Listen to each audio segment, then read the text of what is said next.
Hey there, duelists, and welcome back to the Crystal Domain. Today we're going to talk about Alliance Insight, an upcoming set in the OCG and in a couple months down the line here in the TCG.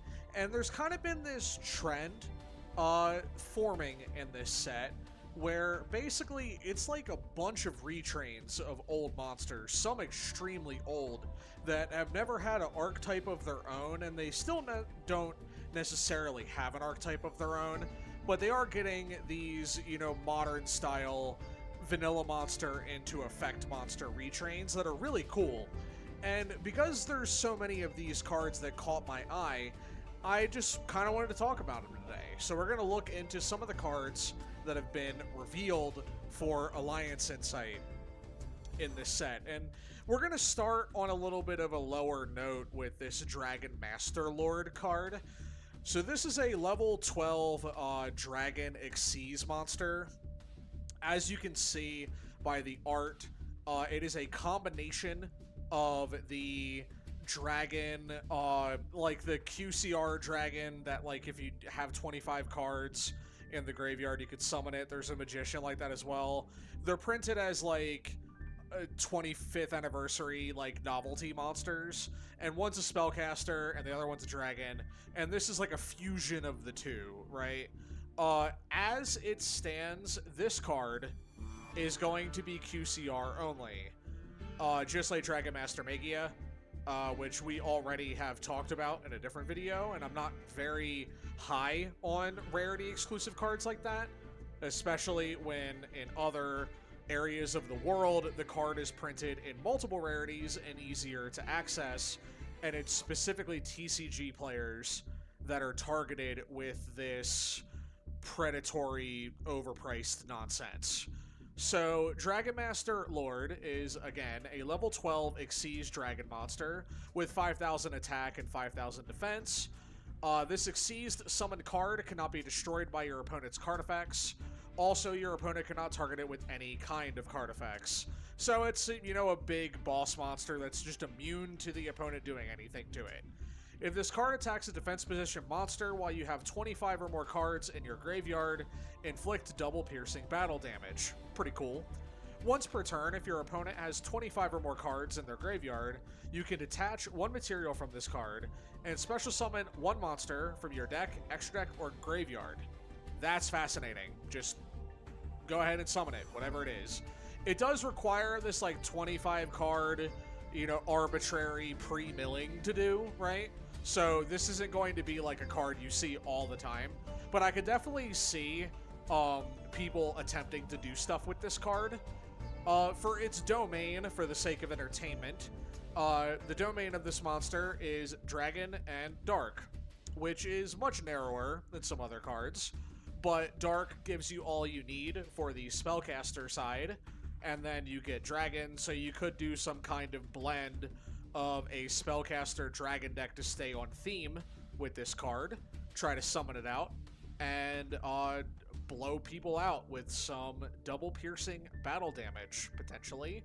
But in general, or on the other end, you can rip two materials off this card and special summon about anything, which I think is a very cool ability. So it'd be cool to see if anybody does anything with this in Domain. The next two are going to be, like, new cards, and then we're going to cover some of these retrained, reimagined cards, right? So next we got White Master, MBT himself. This is a continuous spell card. If your King of the Servants attacks, King of the Skull Servants, attacks a defense position monster, inflict piercing battle damage to your opponent. Neat. Good way to make that giant beat stick actually win the game. Once per turn, you can target one Skull Servant or King of the Skull Servants in your graveyard, and send one Skull Servant or one monster that mentions it from your deck to the graveyard. And if you do, you special summon that target, but you cannot special summon for the rest of this turn except zombie monsters. I can imagine as this archetype gets more support, and the fact that it is backed by zombies, I haven't seen it, really. I imagine it's been done and I just haven't paid attention enough. But I would like to think that this is a card, or these support cards for it, add fuel to the fire for Skull Servants to be a deck and domain. I know that it's like, it requires multiple copies, but with extra zombies, and a lot of the, you know, white Skull Servant cards renaming themselves into Skull Servant when they're in the graveyard, it's kind of formidable for at least like a beat stick strategy in like a lower power table, right? I mean, one, the battle damage becoming piercing is quite nice. And then also just the once per turn ability to recur said monsters is good. With also just the added bonus of it's a zombie deck, so you're already going to be recurring other good viable targets all the time anyways. So I just feel like this card's actually kind of neat. It could help that strategy forward. Now, I don't really think that this is going to do anything in like a competitive sense in like the TCG or the OCG. I mean, you might see people mess with it because it is new Skull Servant support and it is like an FTK deck, or well, an OTK deck, sorry. So you might see like experimentation, but like I am more interested to see if these two cards cause a more interest in it in Domain. Speaking of, we have Moisa White. Okay, so this is a level 1, 300 attack, 200 defense, zombie dark monster. This card's name becomes Skull Servant while in the graveyard. If this card is normal or special summoned, you can add one Skull Servant or one card that mentions it from your deck to your hand, except itself. Also, you cannot special summon for the rest of this turn except zombie monsters. You can only use this effect of Moisa White once per turn. During your main phase, you can normal summon one level 4 or lower zombie monster in addition to your normal summon or set.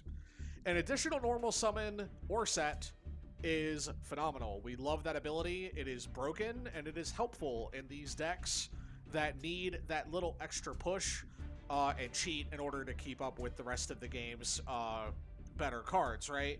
Like, you know, Crystalbeast has an additional normal summon in Rainbow Bridge of the Heart, and now Skull Servants has an additional normal summon, which it should be noted, it isn't specifying that it needs to be another Skull Servant type monster. It just needs to be a level 4 or lower zombie monster, which is very, like, open, right? It's very versatile, and I feel like even outside of a Skull Servant deck, that ability alone, I feel like will warrant use in zombie piles. I don't mean in like TCG. It might do stuff in TCG just because like an additional normal summon does allow a older deck to do crazy stuff, right? So having this ability does feel like it's going to be quite good, especially in like a Domain zombie pile. Outside of Skull Servants, I think this card will see play. It will see use just alone for that bottom ability. But overall, good starter with the other ability of just an additional normal summon. Fantastic card. Now, let's go over some of these retrains. So, Currybon, the Fairy Spirit, is a retrain of Currybon. And this is a level 1, 300 attack, 200 defense, Fairy Light Monster. If you control Ancient Fairy Dragon or a Light, Beast, Plant, or Fairy monster, you can special summon this card from your hand. If you do, it is treated as a tuner, okay? If another monster you control that is Ancient Fairy Dragon or mentions it would be destroyed by card effect, you can return this card to the hand instead. You can only use each effect of this card once per turn. So, we are getting a new retrained, like, Ancient Fairy Dragon bundle of cards, and along with it is some retrains of old monsters like Currybon, and eventually we'll mention Spore. The thing that is pretty cool about this card is, one, I like the direction of the domains of these cards, right? So if we look at this card's domain is light, it's fairy, it's beast, and it's plant, which is pretty varied in the accessibility that it offers, right? Now, it probably also offers, like, Ancient Fairy Dragon, if that's now considered an archetype in the OCG. It might be, if it is searching a card by name. We'll have to, I might look into that later. But point being is that it does access multiple card types, and I do like that, like, much more open domain that this could allow for some interesting deck building. For the ability itself, it protects your big guy, or the thing that mentions it, and also becoming a tuner is useful if you don't have access to one. It becoming one allows you to set up your synchro plays. So I think this card's pretty sweet. I'll be interested to see if Kuribon and the Retrained Spore that we're going to talk about alongside this new Ancient Fairy Dragon, whether like this broadened domain will bring or encourage deck building in this direction. Now, to talk about the other retrain, we have Spore, the Fairy Cell. This is a level 1, 400 attack, 800 defense, plant, tuner, light monster. If this card is special summoned, you can increase its level by up to the number of monsters you control. Okay, pretty cool. Then if this card is in your graveyard and you control Ancient Fairy Dragon or a light, beast, plant, or fairy monster, you can special summon this card. Also, you cannot special summon from the extra deck for the rest of this turn except synchro monsters. You can only use this effect of Spore, Fairy Cell once per turn. So, right off the bat, again, broadened domain. This card's domain is light and plant and beast and fairy and I guess Ancient Fairy Dragon if that ends up being an archetype. And the ability to raise its level is good to set up synchro plays of different types. Granted, it is up to as well, so you could set yourself up for different plays that aren't just Ancient Fairy Dragon or the new one. It could be for a much higher synchro play. The ability to only summon synchro monsters is not a huge deal. If this is more a like synchron, like giant pile to create like a bunch of synchro summons. So this could be interesting to see if this creates like a neat synchro pile deck in domain. I like this card's domain. I might look at it myself, honestly, to build something and, you know, come back with a deck profile about these cards and see what people think about that. But I do like these cards. They're pretty neat. But now let's talk about their boss monster. So we have a new and improved dragon, one of the Signer dragons. So this is Ancient Fairy Life Dragon. It is a light dragon synchro, level 8, with 2500 attack and 3300 defense, requiring 1 tuner and 1+ non-tuner monsters. If this card is synchro summoned, you can draw 1 card, or if the World of Spirits is on the field, you can add 1 light, beast, plant, fairy monster, or 1 Eternal Sunshine card from your deck to your hand instead. So already, we're either drawing a card, or if a specific card is in play, we are adding one of many different types of monsters, or another specific card from deck to hand. You can only use this effect of Ancient Fairy Life Dragon once per turn. Then, your Ancient Fairy Dragon and monsters that mention it can attack while in face-up defense position. If they do, they apply their defense for damage calc. I like this thing. There is a type of deck in Magic where you play a bunch of monsters with higher toughness than power.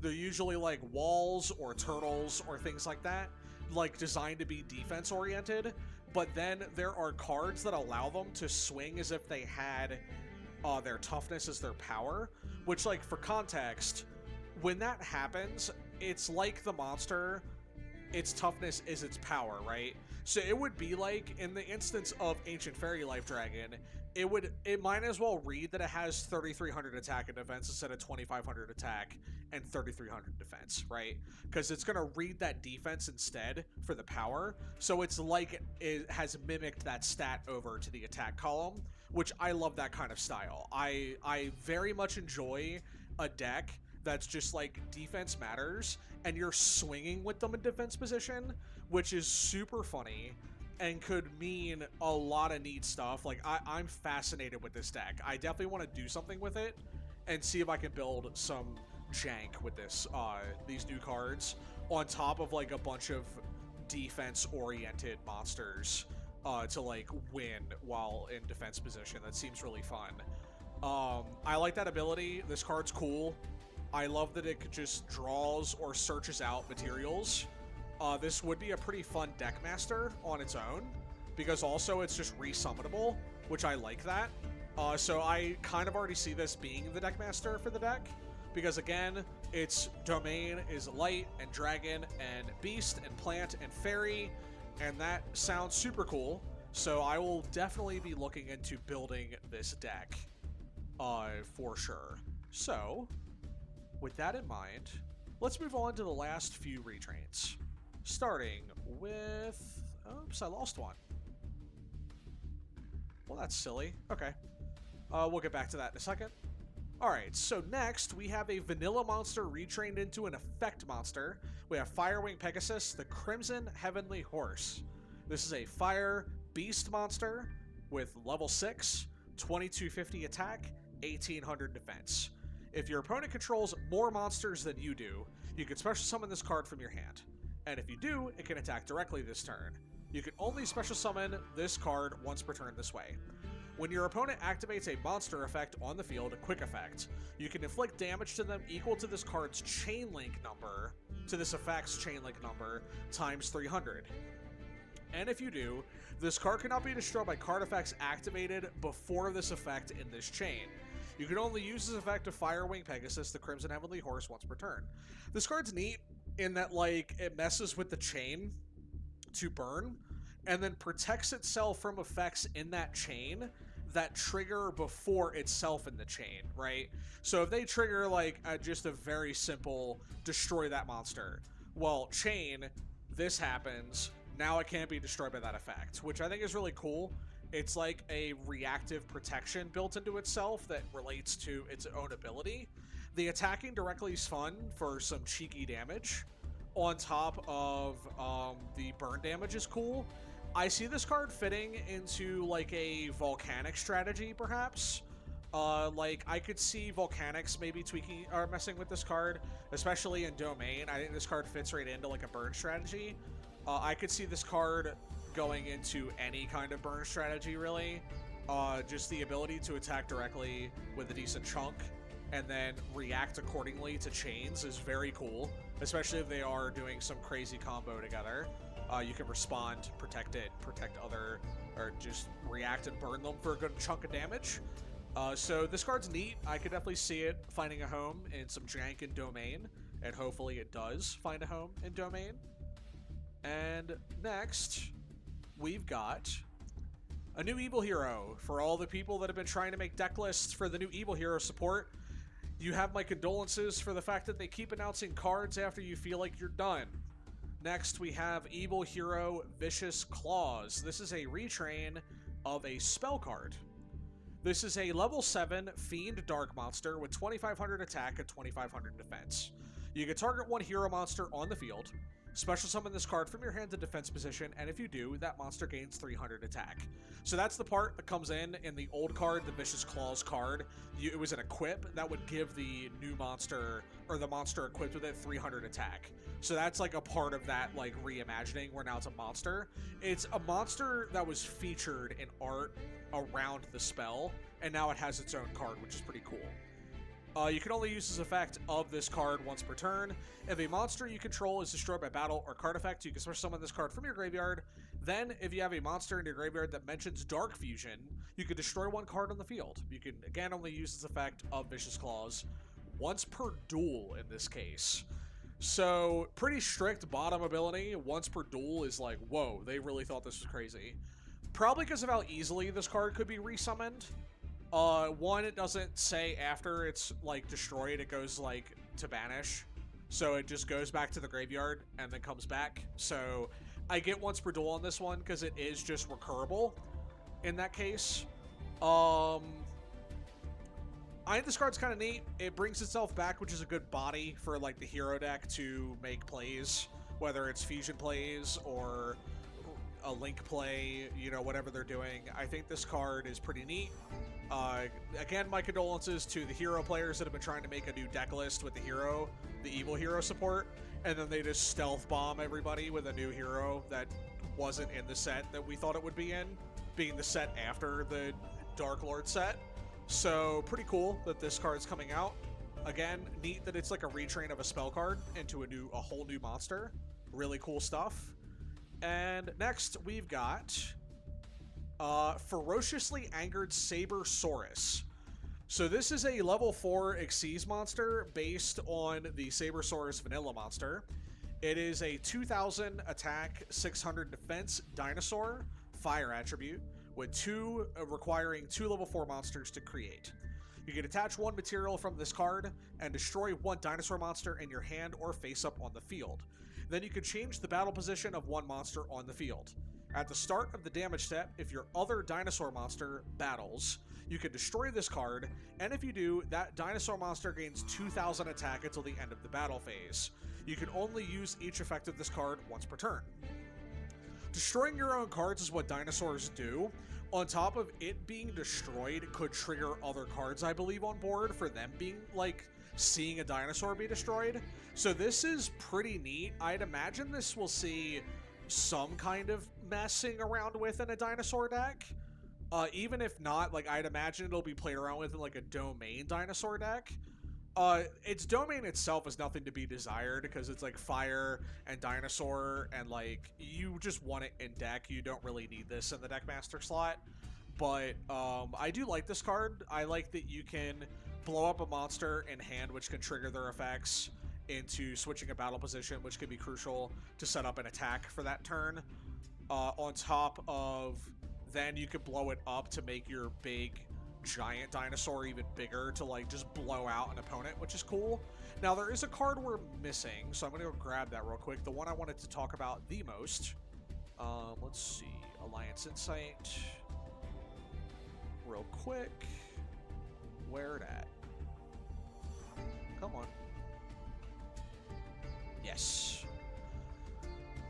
The other night, me and my partner were talking about old Yu-Gi-Oh cards. And of all the ones that got brought up, we talked about Serpent Knight Dragon because we've been watching the anime, right?